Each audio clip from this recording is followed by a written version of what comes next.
سلطانك، ولك الحمد عدد خلقك ورضا نفسك وزنة عرشك ومداد كلماتك. سبحانك لا تشكر نعمتك إلا بنعمتك، ولا تنال كرامتك إلا برحمتك. أنت أهل الثناء والمجد، فمن بجميل من الثناء المواتي. يا محب الثناء والمدح إني من حيائي خواطري في شتاتي. حمدنا وثناؤنا ليس إلا هبة منك يا عظيم الهبات.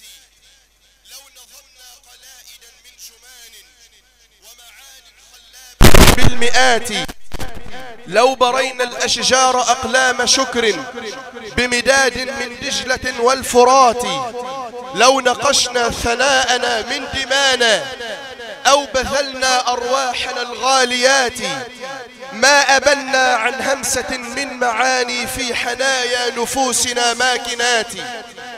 أي شيء أبقى وأنقى وأرقى من حروف بمدحكم مطرعات. فالق الحب والنوى جل شانا لم يزل مرغما أنوف الطغاة. الولي المتين ما خاب ظن لنفوس في فضله طامعات. الحمد لك لا ند لك والملك لك، والملك لك من عالم الذر الخفي إلى الفلك. ما عام أو ما طار فيه أو سلك، ما كان من جن وإنس أو ملك إلا وقد شهدوا بأن الملك. الحمد لله، الحمد لله على توفيقه ومنه وفضله وجوده، وصلوات الله والسلام ما ناح طير الأيك والحمام على النبي المصطفى البشير الهاشمي المجتبى النذير، وآله من بلج الصباح، وصحبه ما هبت الرياح. بذكر الله بذكر الله ترتاح القلوب، ألا بذكر الله تطمئن القلوب. بذكر الله ترتاح القلوب، ودنيانا بذكراه تطيب. من شاء في ظل السعادة هجعة فهنا تشاد صروحها وتقام. أورام نسيان الهموم فها هنا تنسى الهموم وتنسخ الآلام. سبحان من لا هدي إلا هديه، نفنى ويبقى الواحد العلام. وأشهد أن لا إله إلا الله وحده لا شريك له، شهادة عبده وابن عبده وابن أمته، ومن لا غنى به طرفة عين عن رحمته. شهادة نستظل بظلها ونحيا ونموت عليها ونلقى الله بها. وأشهد أن محمدا عبده ورسوله وصفيه وخليله، نبي صدق هدت أنوار شرعته للعمى بعد الهدى للعمى من كان عليتا. أحيا به الله قوما قام سعدهم كما أمات به قوما طواغيتا. تركنا على المحجة البيضاء والملة الواضحة التي لا يزيغ عنها إلا هالك ولا يسلكها إلا كل منيب سالك. جزاه الله عنا كل خير، جزاه الله عنا كل خير، ولاقته المسرة والسلام، وأسكننا بصحبته جنانا تحية من تبوأها سلام. أما بعد، يا أيها الذين آمنوا اتقوا الله حق تقاته ولا تموتن إلا وأنتم مسلمون. أما بعد، أصدق الكلام كلام الله، وخير الهدي هدي محمد صلى الله عليه وسلم، وشر الأمور محدثاتها، وكل محدثة بدعة، وكل بدعة ضلالة، وكل ضلالة في النار. أعاذنا الله وإياكم من الفتن والبدع والضلالات والنار. أما بعد، أيها الأحبة الأخيار، نحن في أيام مباركة، ولا يدري الإنسان عن ماذا يتكلم، عن فضل العشر الأوائل من ذي الحجة وعظمتها والعمل فيها، أم عن سنن وواجبات ومحذورات الأضحية، أو عن هؤلاء الذين يلبون في بيت الله الحرام لبيك اللهم لبيك لبيك لا شريك لك لبيك إن الحمد والنعمة لك والملك لا شريك لك لبيك. أم نتذاكر ونرجع إلى القصص القرآني قليلا ونمر عليه مرور الكرام، فمن الجفاء وقلة الحياء، وإن كان الكلام محفوظا معلوما بين الناس، إلا أنه من الجفاء أن نمر في هذه الأيام دون ما أن نذكر خليل الرحمن أسوة نبينا صلى الله عليه وسلم، ملة أبينا إبراهيم حنيفا مسلما موحدا وما كان من المشركين. من الجفاء أن نمر عليها على هذه الأيام ولا نذكر قصة أبينا إبراهيم عليه السلام، لنتعظ لنأخذ العظة والعبرة، ولنا في هذه آيات وعلامات ودلالات. إبراهيم عليه السلام، حتى لا أطيل نمر سريعا، كان شأنه كشأن أي أب يدعو الله سنوات طوال أن يرزقه الله سبحانه وتعالى الولد كبقية الناس.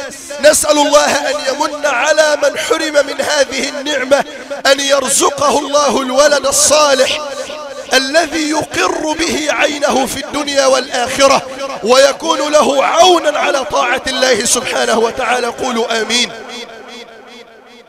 ظل يدعو الله سبحانه وتعالى رب هب لي من الصالحين، وبعد سنوات طويلة يستجيب الملك سبحانه وتعالى إليه ويرزقه غلاما حليما بنص كلام ربنا وبشهادة الملك سبحانه وتعالى، فيرزقه الله الولد. قيل في الآثار أنه رزق بعد 80 من عمره، بعدما أصبح شيخا كبيرا اشتعل الرأس شيبة وامرأته عجوز. وبالمناسبة لا يجوز أن تقول على الرجل عجوز، يقال على المرأة عجوز وعلى الرجل الهرم شيخ، كما قالت أألد وأنا عجوز وهذا بعلي شيخا. فالرجل الكبير يقال له شيخ ولا يقال له رجل عجوز، أما المرأة هي التي تتصف بهذه الصفة. فيرزقه الله الولد، تخيل، ولا يشعر بهذا الموقف إلا من حرم الولد لسنوات طويلة وظل يبحث عن العلاج هنا وهناك وهنالك، ثم يرزق الولد بعد الكبر، بعدما أصبح في سن اليأس وما عاد يفكر في إنجاب الذرية أصلا.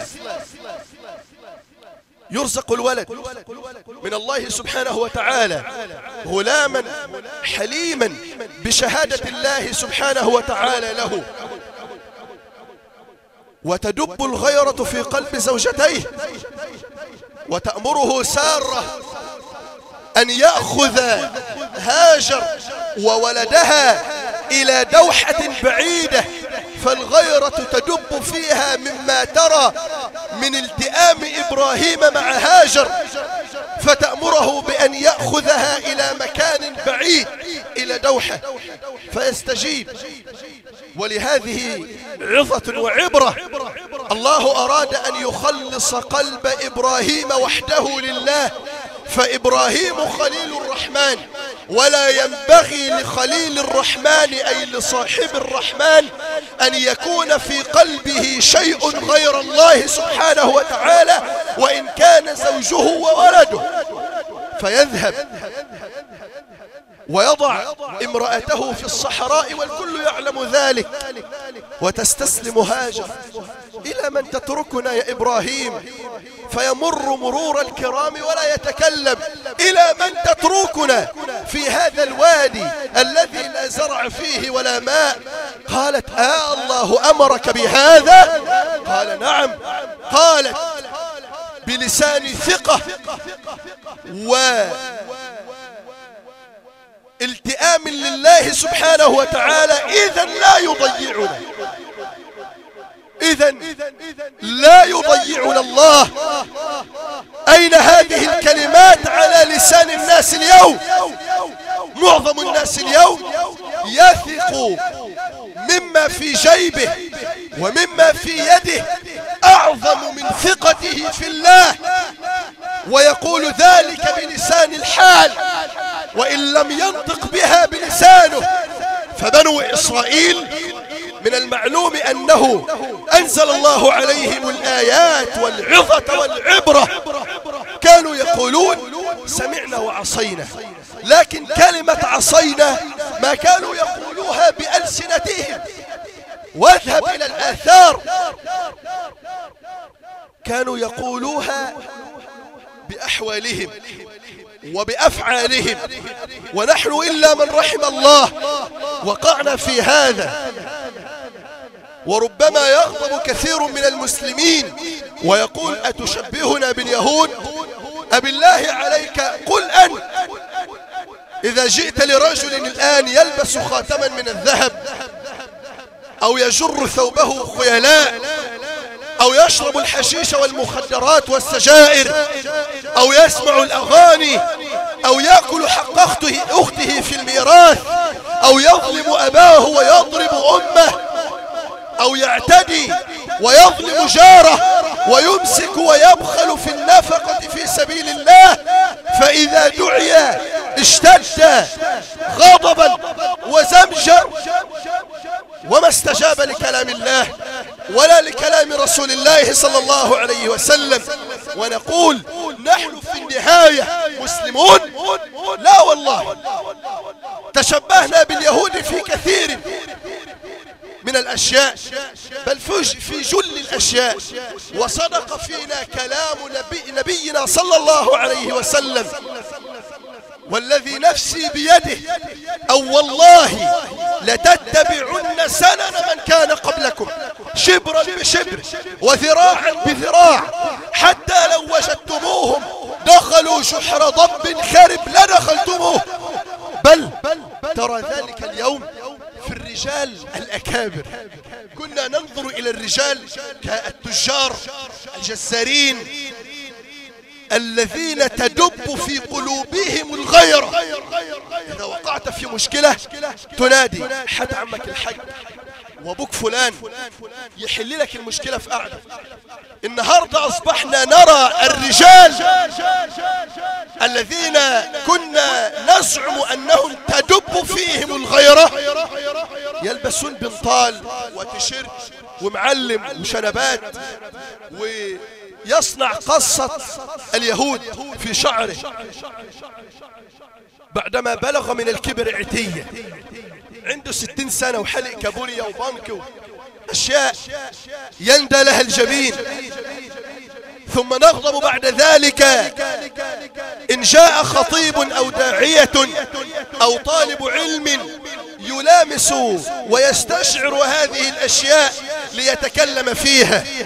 نحن مسلمين بالطبيعة وبالسجية وفي البطاقة وشهادات الميلاد والأوراق والمستندات أصبحت على الأوراق.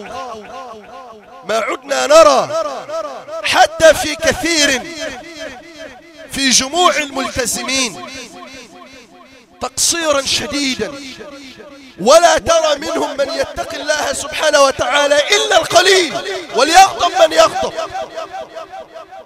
وإذا وجهت إليه النصيحة أخذها عن كبر وعن استعلاء، ولا يريد أن ينطاع لأمر أخيه ولا لأمر أحد من العلماء أو المشايخ أو الدعاة. انظر حتى لا نخرج عن الموضوع فنطيل وينسحب البساط. تقول هاجر بلسان الثقة والأمل في الله سبحانه وتعالى: إذن لا يضيعنا، وكلتنا إلى الله، إلى من لا تضيع عنده الودائع. ويمر إبراهيم حتى أتى على أكمة مرتفعة فوقف خلفها وتوجه لبيت الله الحرام، ولم يكن يومئذ بيت إلا القواعد، فيقف بين يدي الله سبحانه وتعالى: ربنا وما أحوج الأمة الآن إلى هذه الكلمة. والله الذي لا إله غيره ما وقعنا في ابتلاءات وشدائد ومصائب إلا لعزتنا على الله، وإلا أن نقول: ربنا إلهنا مولانا خالقنا، بك نستجير، بك نعتصم، بك نستغيث. ما اشتدت علينا الأيام، وتلك الأيام نداولها بين الناس، إلا لكي يختبرنا الله سبحانه وتعالى، وإلا لكي نلهج باسمه ونعلي كلمته سبحانه وتعالى. أصبحنا نذهب إلى القنوات، إلى المحللين الاستراتيجيين، وإلى الذين يقتضون الأموال لذبح الأمة ذبح الخراف في الجرائد والمجلات هنا وهناك وهنالك. وما عاد كثير منا يرفع أكف الضراعة إلى الله: ربنا إني أسكنت من ذريتي بواد غير ذي زرع عند بيتك المحرم، ربنا ليقيموا الصلاة فاجعل أفئدة من الناس تهوي إليهم. وتجلس هاجر حتى نفذ الماء من السقاء، ونفذ الطعام من الدرع، وجف اللبن في ثديها، وما عادت تجد شيئا لإرضاع الغلام. تجلس: الله هو الرزاق؟ لا، خذ بالأسباب وعلق القلب بمسبب الأسباب. نداء إلى الكسالى والبطالين ممن يجلسون على فروشهم في بيوتهم على النواصي وفي الشوارع متلطعين هنا وهناك وهنالك، ويقولون: الله هو الرزاق. لا نجد وظيفة، لا نجد سفرا إلى إيطاليا أو إلى أمريكا، هشتغل هجيب كام يعني؟ 30-40 جنيه مش هيعملوا لي حاجة، قعدتي أحسن. لا، خذ بالأسباب وتعلم. وليكن لنا عظة في هاجر أخذت بالأسباب وسعت على الصفا شوطا 2 3 4 5 لا 7، وكانت ستزيد. ما الذي أوقفها؟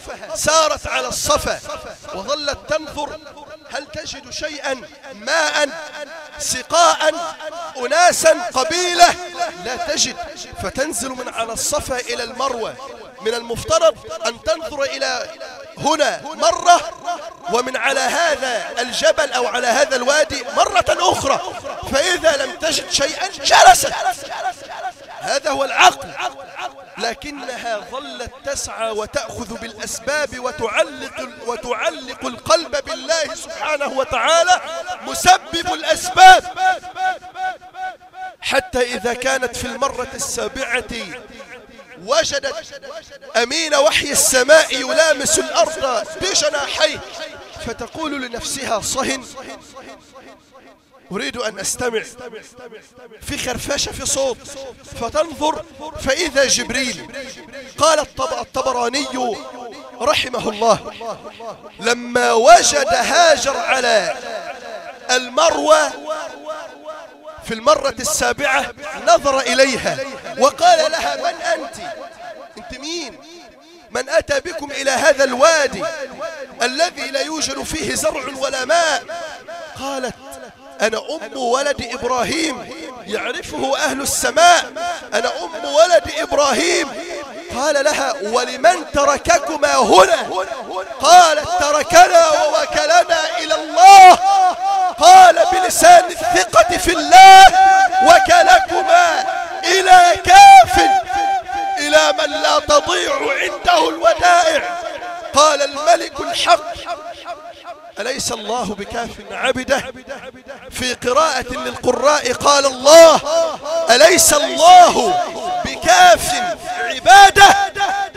بلى سبحانه وتعالى. وما من دابة في الأرض إلا على الله، يعني ألزم الله نفسه بذلك، وكان حقا على الله رزقها. لا يضيع أبدا من تولاه. فنحن نريد أن نرجع إلى الله عز وجل، أن نثق بموعود الله سبحانه وتعالى. إذا اشتدت الأيام وإذا اشتدت السنين وإذا وجدنا ضنكا وغلاء في المعيشة وعنوسة في الزواج وشدة، توكل على الله فهو حسبك وكافيك سبحانه وتعالى. أليس الله بكاف عبده؟ ثم يعود إبراهيم عليه السلام بعدما شب وكبر إسماعيل، وبعدما استجاب الله لدعاء إبراهيم ونزلت وجاءت القبائل من قبيلة كدة أو كدام، جاءت إلى كدام بالفتح، جاءت إلى قبيلة جرهم التي فيها هاجر وإسماعيل عليهما السلام، واستأذنوا هاجر في أن يسقوا ويشربوا الماء وأن يجلسوا، فأذنت لهم واطمأنت لهم. وكبر إسماعيل بين العرب وتعلم اللغة العربية وتزوج من بينهم. فيعود إبراهيم عليه السلام وبعدما كبر إسماعيل وماتت أمه، يعود فيجيء لبيت إسماعيل فينظر فلم يجده، فيجد امرأة إسماعيل عليه السلام فيقول لها كيف حالك؟ قالت بشر حال، وهي في اشمئزاز. لماذا؟ ضنك وشقاء. أين إسماعيل؟ يبحث لنا عن رزق. فقال لها فأقرئيه السلام وقولي له أن يغير عتبة داره. فلما جاء إسماعيل قالت له، جاء بلهفة وقال هل أتى أحد هنا؟ قالت نعم، جاء شيخ كبير فأقرأك السلام وقال لك غير عتبة بابك. فقال لها الشيخ الكبير هو أبي وأنت العتبة، وأمرني أن أفارقك أن أطلقك. فطلقها وتزوج من نفس القبيلة وعاش. فأتى إبراهيم عليه السلام يتفقد أحوال ولده فينظر فيجد امرأته ولم يجد إسماعيل عليه السلام، فيقول لها أين إسماعيل؟ قالت وهي في رضا لله سبحانه وتعالى ذهب يبحث لنا عن رزق. كيف حالكما؟ بخير حال. ما طعامكم؟ اللحم والماء. قال لها زادكم الله من اللحم والماء، وأقرئي إسماعيل السلام وقولي له أن يثبت عتبة داره. فيعود إسماعيل في لهفة أجاءنا أحد؟ قالت نعم، جاءنا شيخ كبير حسن الهيئة. وماذا قال لك؟ قالت يقرئك السلام ويقول لك ثبت عتبة دارك. فيقول لها إنه أبي إبراهيم عليه السلام وأنت العتبة وأمرني ألا أطلقك. لنا في هذه عظة وعبرة، استجابة لأمر الأب وأمر الأم، وقبلهما أمر الله سبحانه وتعالى. فيأخذ إبراهيم ولده ويعود إلى في نفس المكان في مكة بعدما أمر من الله سبحانه وتعالى أن يقيم هنا بيت الله، فيسعى معه في البناء وهما يقولان في لسان واحد ربنا وإذ يرفع إبراهيم القواعد من البيت وإسماعيل ربنا تقبل منا إنك أنت السميع العليم. ربنا واجعلنا مسلمين لك ومن ذريتنا أمة مسلمة لك وأرنا مناسكنا وتب علينا إنك أنت التواب الرحيم. فيستجيب الله عز وجل لهما ويخرج من أصلابهما الأنبياء والذرية الصالحة. ويكبر إسماعيل ويرى، وهذا يومنا وهذا عيدنا الذي أبدلنا الله سبحانه وتعالى، يرى إبراهيم عليه السلام رؤيا عجيبة يعلمها الكل ويحفظها وقرأها الكثير والكثير منا. رأى أنه يذبح ولده. ولدي ما تقول؟ قال له افعل ما تؤمر أبتاه، لن أعصي لإلهي أمرا، من يعصي يوما مولاه. واستل الوالد سكينا واستسلم ابن لرداه، ألقاه برفق لجبين كي لا تتلاقى عيناه، وتهز الكون ضراعات ودعاء يقبله الله، تتضرع للرب الأعلى أرض وسماء ومياه، ويجيب الحق ورحمته سبقت في فضل عطاياه. صدقت الرؤيا لا تحزن لا تحزن يا إبراهيم فديناه. استسلام لأمر الله. أين الآن الشباب الذين يعقون آباءهم ويضربون أمهاتهم ولا يسمعون لهم كلام ولا يقرون لهم بحال ولا قول ولا مقال؟ أين هؤلاء؟ إياكم والعقوق، إياكم والعقوق، فإنه باب من أبواب النار. وعليكم بالبر، بروا آباءكم تبركم أبناؤكم لتكن لنا عبرة. يا أبت افعل ما تؤمر. الاستسلام لأمر الله ابتداء ولأمر الأب والأم انتهاء، استسلام فيما لا يغضب الله سبحانه وتعالى. أين البر الآن؟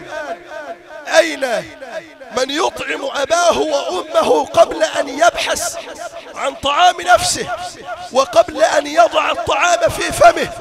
كلنا وقعنا في هذه الكبيرة إلا من رحم الله سبحانه وتعالى. منا شباب ومنا رجال لو أقسموا على الله لأبروه، وهذا ببرهم بآبائهم وأمهاتهم.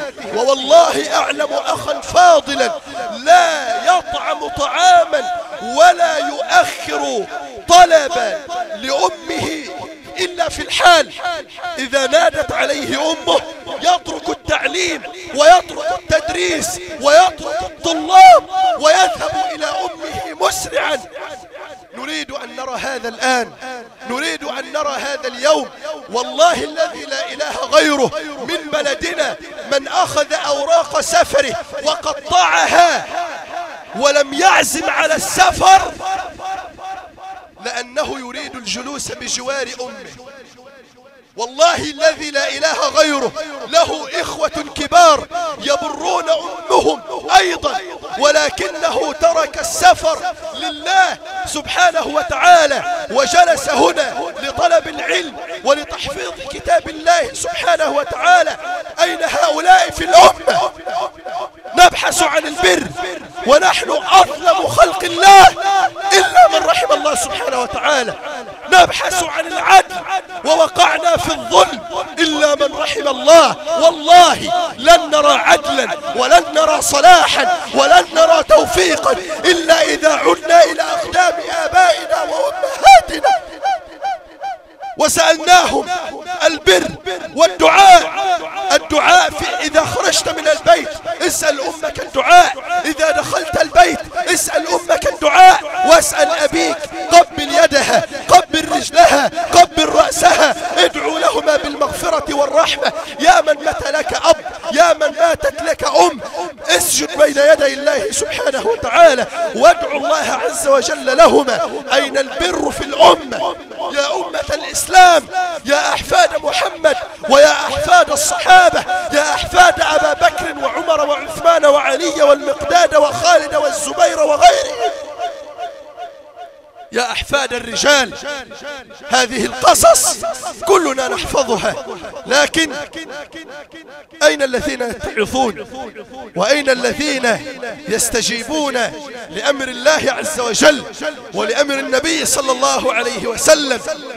وضربنا لكم الأمثال ليست هباء وليست من باب التسلية ليجلس أخ فيجلس ويسند بظهره إلى جدار ليمصمص شفتيه، وكأن هذا الكلام كلنا يحفظه، وهذا الكلام نعلمه ونقوله، وهذا كلام جميل. لا، أين الذين يتعظون ويعملون؟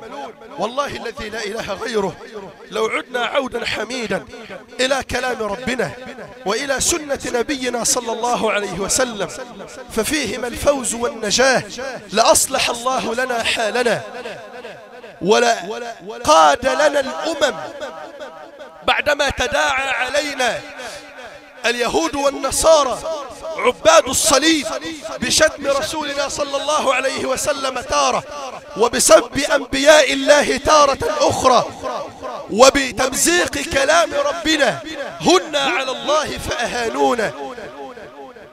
أيها المسلمون، في هذه الأيام فيها طاعات كثيرة ويجتمع فيها كل العبادات، نعلم ذلك بعد جلسة الاستراحة، وهؤلاء سبقونا إلى بيت الله الحرام. يا راحلين إلى البيت الحرام لقد سرتم جسوما وسرنا نحن أرواحا، إنا أقمنا على عذر نكابده، ومن أقام عن عذر كمن راح. أكتفي بهذا القدر وأكمل ما تبقى بعد جلسة الاستراحة، وأقول قولي هذا وأستغفر الله لي ولكم.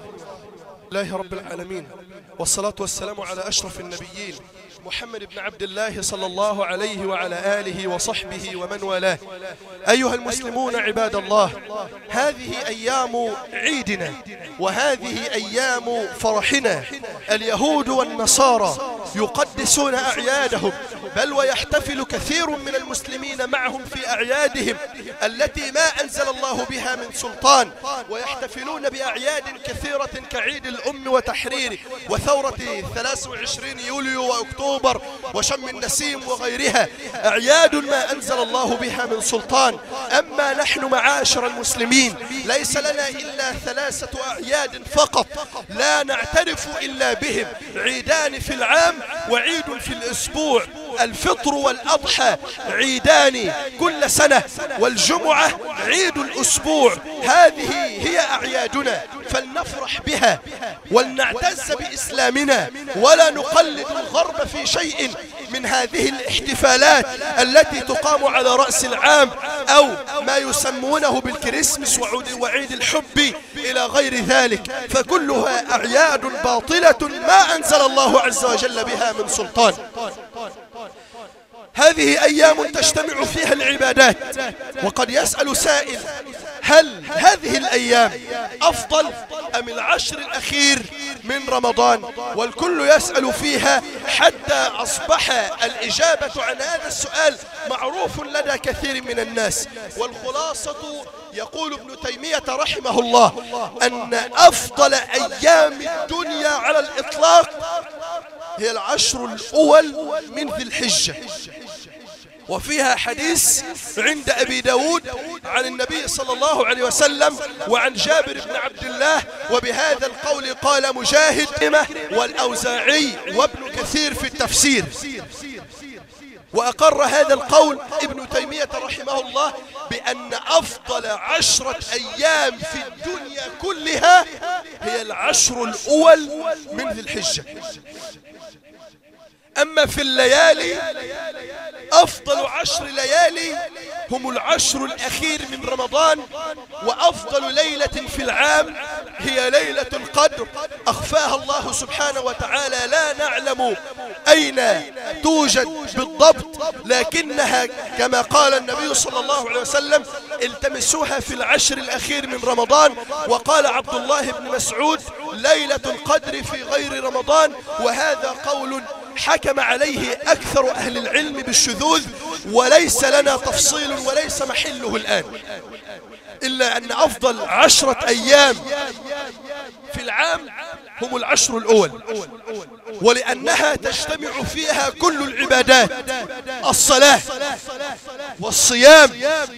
ما من أيام أحب إلى الله، حديث جابر بن عبد الله وفي صحيح مسلم، من العمل فيها من هذه العشر الأول، وهي التي ذكرها الله في قوله واذكروا الله في أيام معلومات، بل وأقسم الله عز وجل بها في سورة الفجر وليال عشر، والمقصود بها هي الليالي الأول من ذي الحجة. فتجتمع فيها الصلوات والعبادة فيها كما قال أحد العلماء الحسنة فيها ب20 ضعف، والصيام فيها في اليوم الواحد يعادل 20 يوما فيما عداها. بهذا قال جمع كثير من أهل العلم، فهي أيام مباركة وتجتمع فيها الزكوات، لأنه ممن يمارسون التجارة تكون عليهم الزكاة واجبة على رأس كل عام، وهذا هو رأس العام أو هو الشهر الذي فيه انتهاء العام، فكل يخرج فيه زكوات أمواله، وفيه كثير من زكوات الزروع والثمار. وتجتمع فيه من أعظم العبادات وأجلها في العام كله حج بيت الله الحرام والوقوف بعرفات. والعشر هي العشر الأول، والوتر هو 9 من ذي الحجة وهو يوم عرفة، والشفع في هذه الأيام هو عيد الأضحى. ومن السنن معاشر المسلمين صيام هذه الأيام. قال كثير من أهل العلم أن النبي صلى الله عليه وسلم ما صام هذه 9 كاملة، والنبي صلى الله عليه وسلم ما صامها كاملة حتى لا يلزم الأمة بصيامها. وهذا حديث أم المؤمنين عائشة أنها قالت أن النبي صلى الله عليه وسلم ما صام العشر كاملة.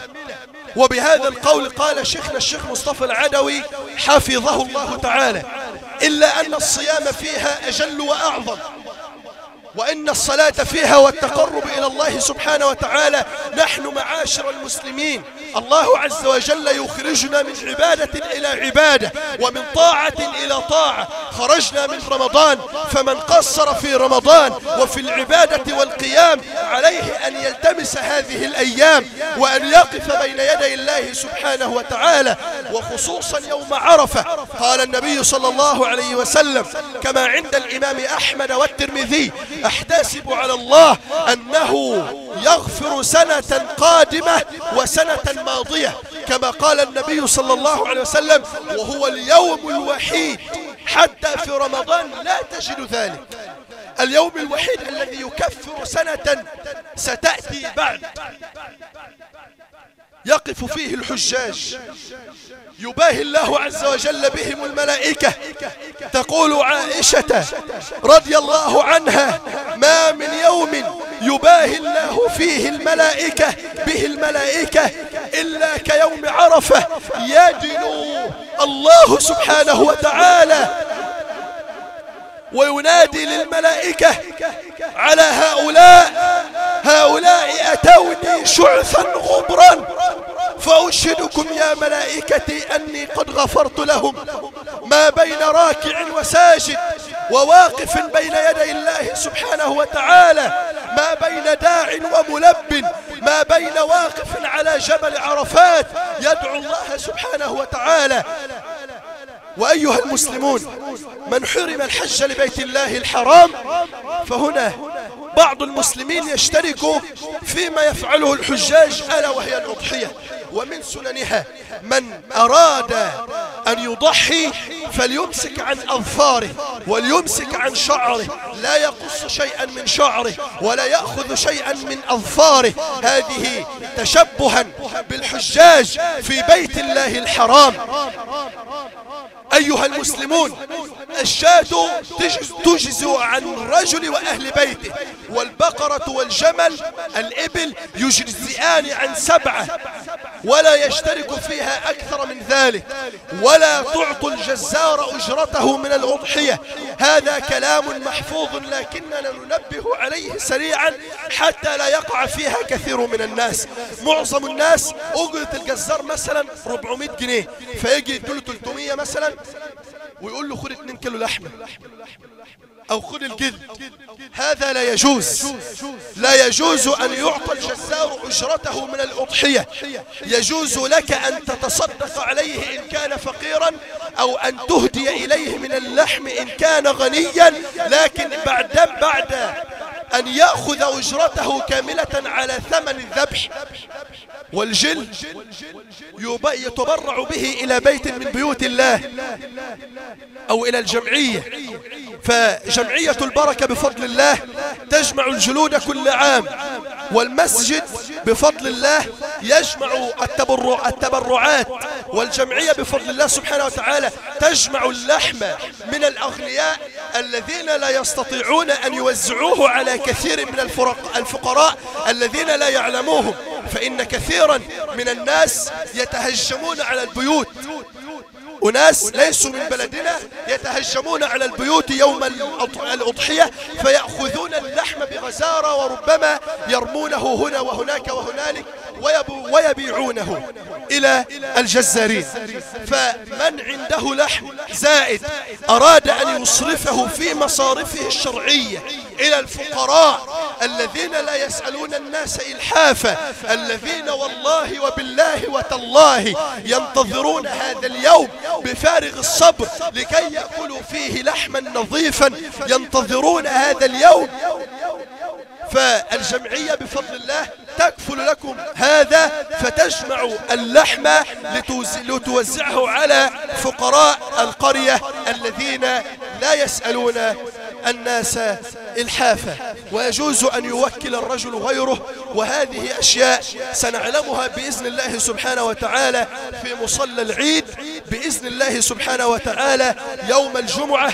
نسأل الله عز وجل أن يعيد علينا هذا العيد أعواما عديدة، ونسأل الله سبحانه وتعالى وبالله قفوا بين يدي الله في هذه الأيام وتضرعوا بين يدي الله سبحانه وتعالى، وادعوا على هذا الخائن، على بشار الذي ينتهك لحوم إخواننا وفروج نسائنا هنالك على هذه الأراضي، هذا الظالم المعتدي الذي لا يتقي الله سبحانه وتعالى. فنحن هنا نجلس ونضحك ملء أفواهنا ونأكل ملء بطوننا، وإخواننا هنالك جوعى. إخوانكم يستنصرونكم فعليكم النصر، ولا ينصر الله عز وجل أمة إلا إذا سارت في تحقيق نصرة هذا الدين. ولنا في الآيات وفي الأحاديث عظة وعبرة. إن تنصروا الله ينصركم، وكان حقا علينا نصر المؤمنين. ولطالما صرخنا على المنابر وقلنا والله الله عز وجل هيأ الكون، ربما تهيئ الكون الآن لاستقبال المهد المنتظر، ربما تهيئ الكون الآن لإصلاح الدنيا بإذن الله سبحانه وتعالى على شباب طاهر متوضئ عاد أخيرا إلى الحراب والمحراب. فالأمة بفضل الله في هذه الأيام وفي هذه السنة وجدنا فيها الخير الكثير، ووجدنا فيها هذه المشاهد التي والله تبكي لها العيون ويندى لها الجبين فرحا. رأينا الشباب عادوا إلى الحراب والمحراب، فمرحبا وأهلا والحمد لله، وأبشروا بفضل الله عز وجل النصر قادم، وإنا والله وبالله وتالله لمنصورون. إن الذين كفروا ينفقون أموالهم ليصدوا عن سبيل الله فسينفقونها ثم تكون عليهم حسرة ثم يغلبون، والذين كفروا إلى جهنم يحشرون. ألف لام ميم. غلبت الروم. غلبت الروم. الروم هي إيطاليا وهي أوروبا. غلبت الروم في أدنى الأرض، وهم من بعد غلبهم سيغلبون في بضع سنين لله الأمر. من قبل ومن بعد ويومئذ يفرح المؤمنون بنصر الله، ويومئذ يفرح المؤمنون بنصر الله ينصر من يشاء سبحانه وتعالى. ألا إن نصر الله قريب، النصر آت، لكن عودوا بالله العظيم. قفوا وقفة رجل واحد تصدوا للفساد في البلاد وفي الأسر وفي المجتمعات. في بلادنا انتشرت المخدرات بطريقة مزرية يندى لها الجبين. قفوا وقفة رجل واحد وتصدوا لهذه الاعتداءات. وشبابنا والله فيه الخير، يريد أن يسمع عن الله وعن رسول الله صلى الله عليه وسلم، ويريد أن يعود عودا حميدا إلى الكتاب وإلى حمل الكتاب وإلى رفع السلاح وإلى الحراب والمحراب. فعودوا جميعا أيها المسلمون وأخلصوا العمل لله الواحد القهار. فلا للمرائي ليس له من عمله شيء، والمبتدع ليس له أيضا من عمله شيء. فاعبدوا الله عز وجل بهذين الشرطين أخيرا، أولهما العبادة النية، ثانيا العمل على موافقة سيد البشرية كما كان النبي صلى الله عليه وسلم يعمل. صلوا كما رأيتموني أصلي، خذوا عني مناسككم، إلى آخر هذه الأحاديث. نسأل الله عز وجل أن يرد المسلمين إلى الإسلام ردا جميلا. اللهم ول علينا خيارنا ووفق أمورنا إلى ما فيه الخير والصلاح. اللهم وفق أمورنا لما فيه الخير والصلاح. اللهم وفق أمورنا لما فيه الخير والصلاح. اللهم ول علينا خيارنا ولا تول علينا شرارنا، وانتقم من أعدائك وأعدائنا يا رب العالمين. اللهم انتقم من بشار، اللهم انتقم من بشار ومن أعوانه، اللهم انتقم من بشار ومن أعوانه. اللهم لا تتم عليه هذا العيد، اللهم لا تتم عليه هذا العيد. اللهم عجل بأخذه إليك أخذ عزيز مقتدر يا رب العالمين.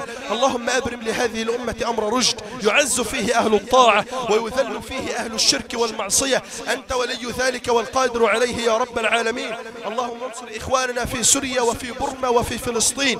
اللهم أذن للأقصى أن يعود إلى رحاب المؤمنين. اللهم ارزقنا شهادة على عتباته، اللهم ارزقنا شهادة على عتباته، اللهم ارزقنا شهادة على عتباته يا رب العالمين. اللهم انصر إخواننا في كل مكان يا رب. إخواننا يستنصرونك فعليك بنصرهم. اللهم إنهم جوعى فأطعمهم، عرايا فاكسهم، مهزومون فانصرهم، خائفون فأمنهم. انصرهم على عدوك الجائر الظالم يا رب العالمين. اللهم اقبلنا وتقبل منا إنك أنت التواب الرحيم. اللهم تب علينا إنك أنت التواب الرحيم. وآخر دعوانا أن الحمد لله رب العالمين. وسامحونا على الإطالة وأقم الصلاة.